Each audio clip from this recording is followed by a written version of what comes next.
Alright, welcome boys and girls to this round 3 of the Egg Cup tournament. It was a match on this map, Viridia Agua against jjwhitty, who is a player who is similarly rated to me. He is more like a folk player and he has a similar elo in any category to me. He doesn't play too much high funds, neither standard as well as me, so I think on a skill level it's pretty even, but he told me about this after playing the match on the messages. We talked a little bit about the match, and he thinks he misread the map a couple of times. The first time is about the pick. He thinks that Hawk was not a good idea.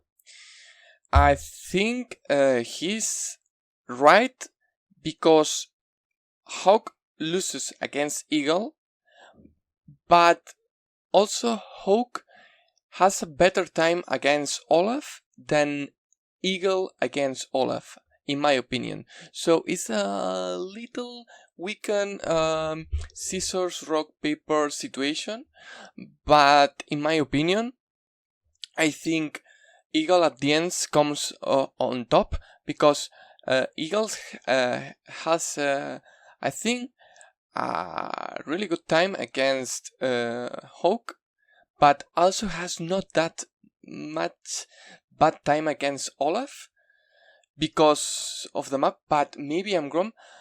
Anyways, this map is a mixed base match where it's high fans, and you also have 2 laps. You don't have HQs.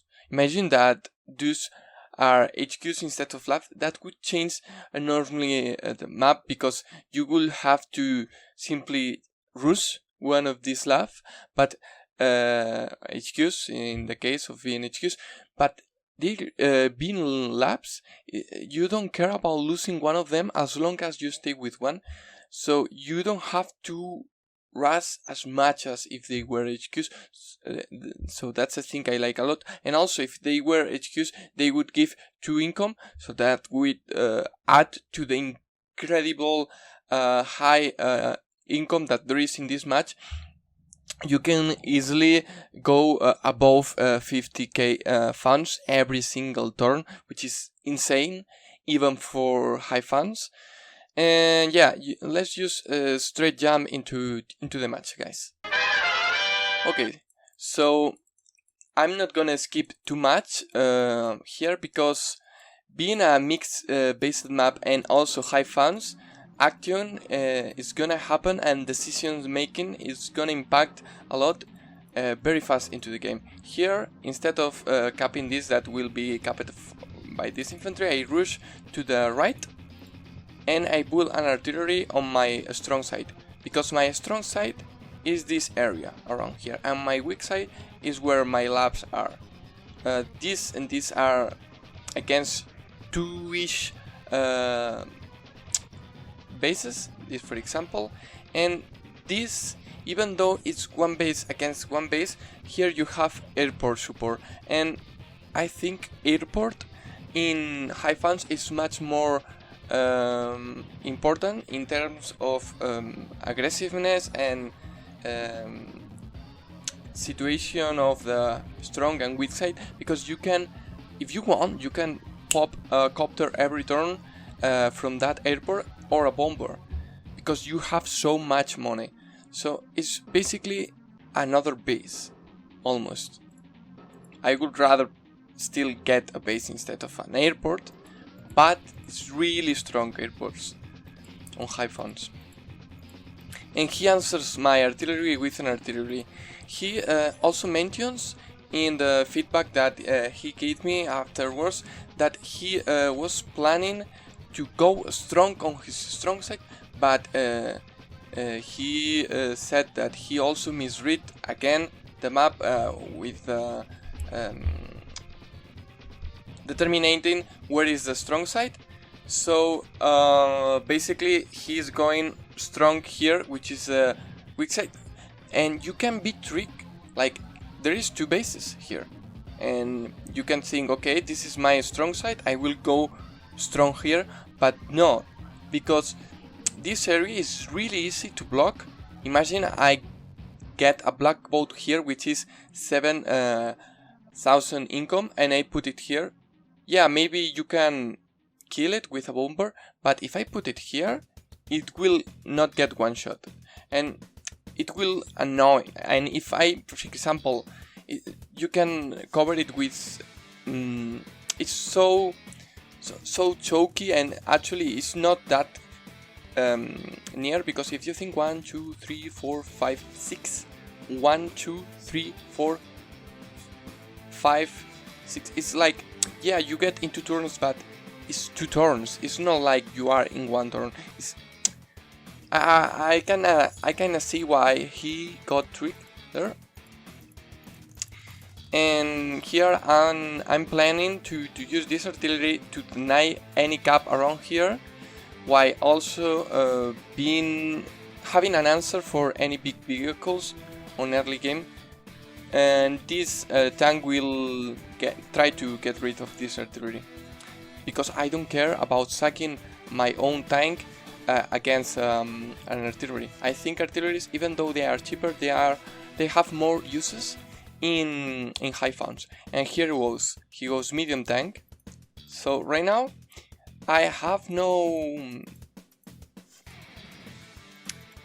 I have less presence around here, but the thing is that he has to sacrifice a wheel on this base to answer the copter that would come from here. So now he will be forced to wheel an anti-air, and that will mean I will be able to wheel artillery, to wheel tanks, to dominate this area. So now already on turn 4 he's already feeling overwhelmed, if you can say that, because trying to go strong on his not actually strong side. And yeah, here with this artillery I'm planning to park it right here, lock this base and this city, and try to cap this with coverage. And I'm not gonna try to cap this because I don't think this city is gonna happen anyway, and this is my weak side as well as this is his weak side.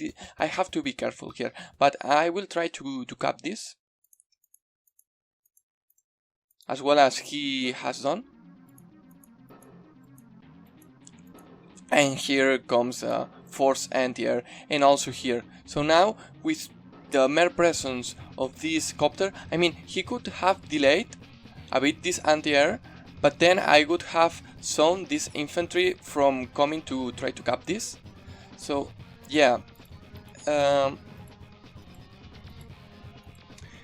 I think it's not a bad idea, but the thing is, you get this airport much more earlier than this one, so you cannot try to mirror the copter with a copter of yours, because the airport that you have is on the other, literally on the other side of the map. I keep wielding artillery here, like maybe I went too hard on artillery, but I was thinking, oh, I'm Eagle, I don't have to rush, I can chill. I can stall a little bit. Yeah, it's Hawk. Hawk likes stall too, but I like stall more than Hawk. I'm the stalliest CEO. If you ever get to late game, very late game, like for example, each player has 50 units, Eagle is in a better spot than all the rest of tier 2 CEOs. Maybe Olaf, because Olaf will damage per 2 all the units, but Eagle will get double attack, assuming that you have charge, because you have been wielded. And here I sack, as I said, the tank for the artillery, because even though my tank costs 1 more found and it's not an efficient engagement, because my tank will get one-shotted by this medium tank and this artillery is not even dead, I think it's really important for the tempo. and the usefulness of the unit, because this tank here won't do anything. I mean, if you think about it, maybe it was better idea to do it with a recon then, right? But the recon would have dealt less damage, maybe 5 HP, but the tank can also deal with anti-air. And yeah, I was planning to do that, but I was not certain. And okay, and here I'm like, what the hell is with this purchase? A cruiser. Yeah, you can put it around this area and prevent me from getting this city, but look, it doesn't reach. My copter can go perfectly next turn here, park the infantry and leave, and its job is done. And I was thinking, okay, maybe he's trying to go with this cruiser here and try to lock this airport from going anywhere around here. Like, if you go with your cruiser all the way to here and lock this airport, I think it's a good idea. But it's also too far away. 4 turns away from the airport. This port from here, 1, 2, 3, 4, 5, 6. 1, 2, 3, 4, 5, 6. So yeah, one turn less. But the thing here is that it has more options to do stuff, because it can go this way or this way. But I still don't like it. And here, I think, in my opinion, he does another mistake, and it's that I'm gonna sack my copter. I don't care. For the artillery, because I'm using every single turn on this base pumping units to this area, which is just 1 versus 1, but then I'm using this base and this airport to also bring more units, so I will have more than double his units, because there's 2 bases and 1 airport, and remember, the airport on high farms is much more valuable. So I think even going bad on trades, I think it's good for me to just crash on this area. And yeah, my opponent also thinks that he misplayed or the positioning, the tactics that he made. He could have done it much more sharp, but I think I can talk about it because I'm not very good at tactics. Here what I did is, okay, I can attack with my infantry into this, because I will get hard punish, and it's Hawk against Eagle infantry. His infantry is is stronger than mine, and he also will get heal. And my infantry is not like will be able to do the double turn. So yeah, I was very careful with my infantry, so if he tries to cap this now, I will jit, but if he does not, I will try to stabilize this area, but he will try to. Maybe a bit to rush without any backup from here, any vehicles or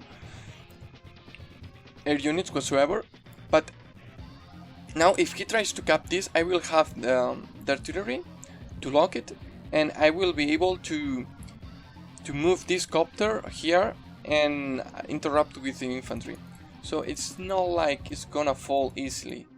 He interrupts the cap here, and I think he did another mistake here, because I have my copter here in range, and there is a way to make this anti-air path block with my transport copter, with my tanks, with my infantry. So I don't think, even though you are taking this engagement from here, if you do it from here, you are guaranteed to save that incoming copter attack, and it doesn't even reach. But imagine I have the copter here. If I want to attack the tank here, my only option is doing from behind that I won't even reach, or from the mountain, or from here. And it's much more harder, because if I do it from here, I won't kill that. And if I do it from the mountains and then I finish with my other tank, I would get that copter kill. So yeah, and he tries to cap those properties that I will interrupt. Yeah, he was thinking about going hard here and doing trades with his infantry because he has a stronger infantry. But the problem is that he misread the map, as he told me, and he was going hard on this, and he cannot because he has 2 bases and 1 airport. Yeah, this base is also reinforcing this, but I'm using a couple of units from here to here, and it's not like I need to use them. I can just threaten. Like here, this copter, yeah, this copter is not gonna go this way, but this copter, if it sees the chance, if there was no anti-air, of am I able to kill this anti-air, he will JIT here and forgo this and capitalize on this area. So you have to be prepared for this copter, or else I'm gonna JIT here with it. So I think in standard you have to have many options to do. Also about I think it's very important to have many options. And here I do the thing I told you about. And I try to be very conservative here because I'm gonna lose. If I'm trying to be aggressive or any greedy, that I'm already being greedy, I think, trying to look this property. I will get destroyed here. And I want to hold this with the least amount of sources as possible. Okay, he retreats here because he knows he cannot do anything, but sticks with the tank on the city, which is in range of the base. He retreats here, and when I saw this, I was like, So now I get free cities. Like right now, I get 2 free cities on high funds, which is 4k, which is not as big as D-line as in normal, which is you have less funds to do, but it still is 4k, it's a lot, and in a big mixed base map, I think funds are more important. And here he starts a copter chain, I think, as well as me. Yeah, he does. And he brings an artillery to start slowly pushing here. But I think I will be able to hold. I won't win this, but I think I will be able to hold this long enough so I can overrun this and then maybe even pump all my funds here to make this, at least the lap, whole. So I will not even lose, because if I lose the lap here, yeah, maybe I don't lose the game, but he won't die. And I need him to not get the lap, so he loses all the laps. So now I do my turn, and as I said, I take these cities, I protect the cap here, which cannot even be interrupted. So I'm just moving around my artillery within his maximum range of the medium tanks. And I chill here, I don't want to rush. I start capping another property, that could be 3. And with these copters I'm planning to threaten coming here, but also here, but in addition deny this city from being captured. So right now I'm only 2k ahead on income, but I will be super ahead on income eventually. And yeah, this looks solid to hold, because it's within range of my base, the airport can reinforce every turn, and my opponent, after misreading the map, the strong side, also the CO pick that he thinks he should have gone Eagle, I agree with him that Eagle is stronger here, and also because look at now the map. I'm holding here, I'm slightly winning here, I'm crushing this area, I'm holding here, I'm holding here, I'm not losing anywhere. I'm Eagle, is like what are you gonna do if you are losing early game against Eagle, even as Hawk? Because Hawk is not stronger on the when he pops his superpower. Yeah, it's 20% for him and less for me, but my superpower is double power. I have 2 units. I can. It's not only because I can move my units to 2 times. It's like I will destroy all your units. I will even purchase more units because I can buy a tank, put my superpower, move the tank out, and then build infantry or whatever, and I will be super ahead on unit count because I will kill a lot of units. I will have more units because I buy more of them, so it's like devastating. And yeah, the match is on. Thank you, Witty, for giving me feedback. Thank you for the match. Thank you everyone else on the Discord for giving me also feedback about the match, because I to be honest, I was a little surprised about the resign. I thought at the beginning it was premature, but then people start talking about these arguments, and I was thinking, yeah, it's true. It's like, and I realized that it was a bit hopeless. But anyways, next match is gonna be round 4, and it's on I don't remember the map exactly, but it's only Laxios, and it will be painful to play on a standard also. Anyways, the guy I'm playing next round is Ebocotti. He's an Australian guy. Very nice guy. I talked to him on the Discord. I'm really excited for the match, but I think he will crush me, even though he's also more a folk player than. But anyways, thank you everyone for watching. Peace.